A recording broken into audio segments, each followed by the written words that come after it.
All good things must come to an end.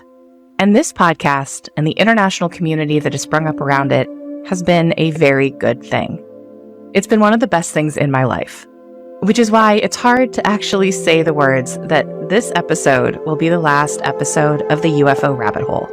I made the case on this podcast more than once that what we were witnessing was an unprecedented movement led by brave patriots within the military intelligence apparatus that were putting everything on the line, even their lives, to bring UFO disclosure to the public. I don't believe that anymore. Most, if not all, of what we've seen on the disclosure front since 2017 has been theater, designed and acted out with those core objectives in mind. I'm going to commit the highest form of heresy that one can commit in this field. I'm going to say the thing that everyone knows is objectively true, but that no one is allowed to say, which is this. The disclosures that we've gotten from whistleblowers so far have come from known, and in most cases current, members of the intelligence community.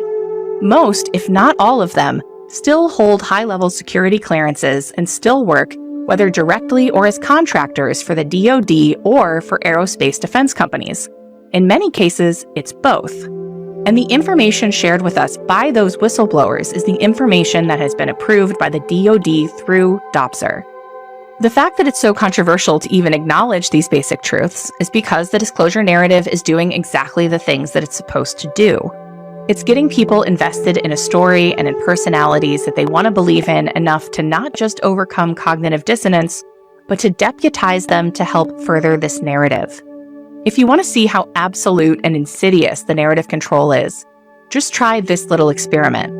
Log on to Reddit or X and try posting a direct quote about Lou Elizondo, in his own words, from his own book, explaining that he was recruited into OSAP by James Lukatsky to run counterintelligence for the program, without adding any further commentary, and see how that goes for you.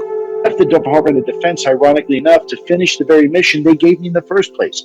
I didn't ask for it. I'm not a UFO guy. I'm not a ufologist. I never have been. I never will be.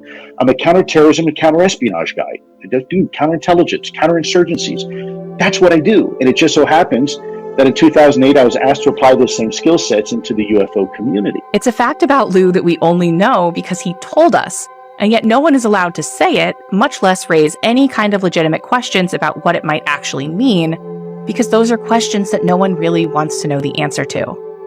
I'm no longer willing to overlook the glaring evidence that the disclosure narrative, at least as it's been presented to the public, is largely a fabrication. When you look at what's happening objectively, I think that's hard to deny. And though I'll admit to experiencing a significant amount of disillusion and weathering a long series of dark nights of the soul over that realization, I ultimately don't think it's necessarily a bad thing. I could wax poetic for hours about the different ways to read this situation, how the tangled web of alliances, agendas, and competing interests could explain why things have unfolded the way that they have without requiring that everyone involved be a mustache-twisting villain. But at the end of the day, that's all speculation. The truth is, I don't actually know what's going on, and neither do you, and that's the point. Whatever the disclosure movement is, whatever teams the various experts and whistleblowers ultimately play for, this is not a game that we get to play. We don't even get to know the rules. We're just spectators watching a performance where we have no way of knowing who's actually pulling the strings. And frankly, I wouldn't even want to. I've seen enough at this point to know that there are aspects of this that are very dark, very disturbing, and absolutely dangerous for anyone who wanders too close. I don't believe that it's possible to get real answers from these people anyways, so why would I bother? To be honest, I'm just no longer interested.